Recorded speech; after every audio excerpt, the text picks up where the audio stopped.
Welcome to the project demonstration of solar powered DC to DC bidirectional buck boost converter. So let me explain you the flow. So here we are going to measure the voltage of battery and solar panel continuously by the PIC microcontroller, and it will be displayed the voltages on our LCD display. And next, whenever, so here the bidirectional we are using, so this is the bidirectional circuitry.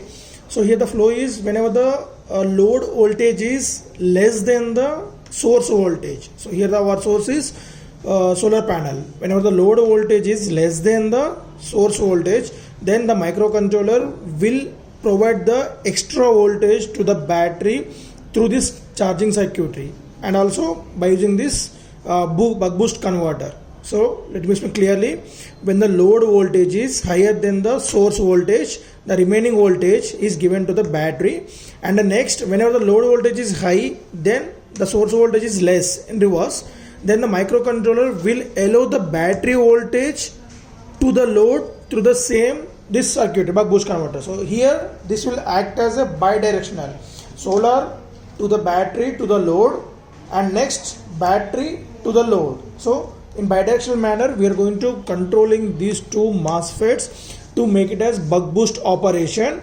So here we are using the LC circuit with MOSFET switching. So this one is this is the inductor. Generally we know that's a transformer. This transformer is made of copper coil, so we are making use of this transformer as an inductor to provide the maximum current to this load section.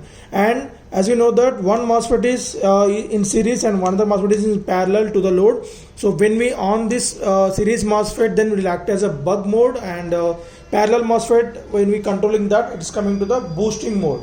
And parallelly we are going to charging and discharging the capacitor and inductors as a basic buck boost operation.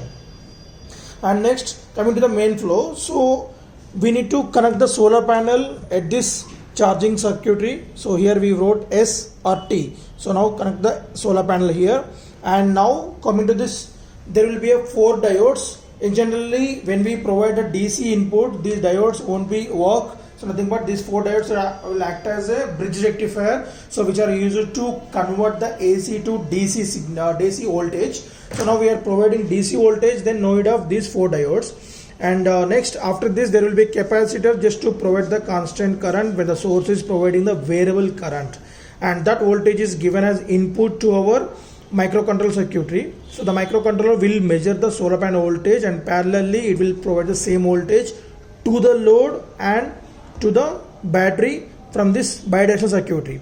And here we can see there will be one voltage sensor and second voltage sensor. These two are used to measure the voltage. So coming to this voltage sensors, there are 2 resistors. They will act as potential divider. So that is 10 kilo ohm and 1 kilo ohm. So 10 kilo ohm and 1 kilo ohm, nothing but we are dividing the voltage into 10:1. So when the microcontroller get the 1 volt, so according to the multiplication of potential divider formula, so we are multiplying 1 volt into 10 volt. So inputs 10 volts and output to the microcontroller is only 1 volt.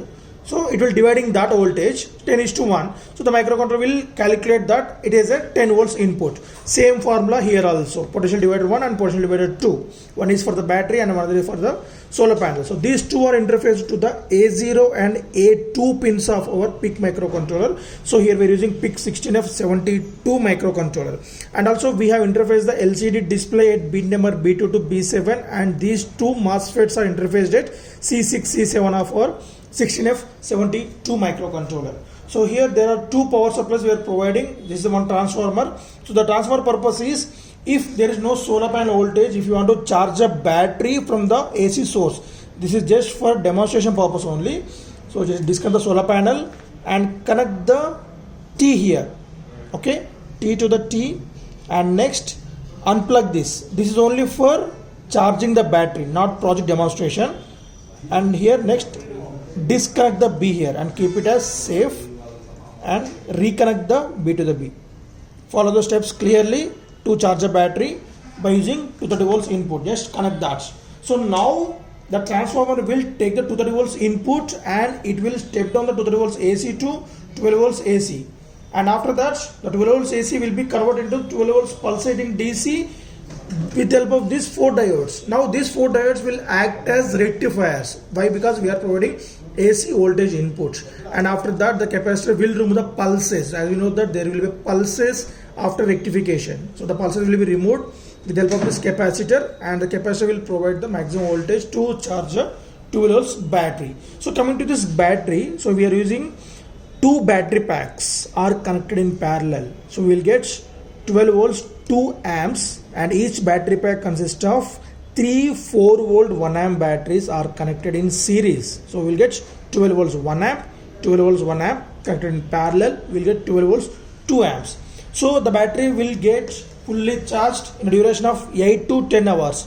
After the duration, disconnect the transformer and disconnect the battery here and connect it here. See clearly and reconnect the back connections. Right, now the system is in our project working mode. You can disconnect the transformer cable also. So right, now this adapter will provide us the 5 volts constant regulated power supply by taking 230 volts input here. This is the main power source input to our microcontroller to run the operation. So when we switch on the kit, there will be a welcome message LCD screen. Right, this one is the restart switch mode to restart the microcontroller. Right, so it will keep on displaying the battery voltage 11.21 and solar voltage, as we didn't connect the solar panel. So after connecting the solar panel here, so if you place the solar panel under the sunlight, we can get the voltage. As of now there is no voltage because there is no sunlight on the solar panel. So now low voltage the source end, but high voltage required for the load. That's why we are allowing the battery voltage directly to the load here. Right, as we can see that the mode is battery to the load. As you can see, the little bit of voltage is generating from the solar panel due to this tube lighting. And now, so if you want to make the source at high end, in real time if you place it in the sunlight, then automatically we will get the 16 to 17 volts, and that will be directly given to the load as well as to the battery. And now for just showing the switching concept, now I am providing the transformer inputs. The system doesn't know that whether it is a solar panel or a transformer, just it will check the source voltage. So now the source voltage will be the more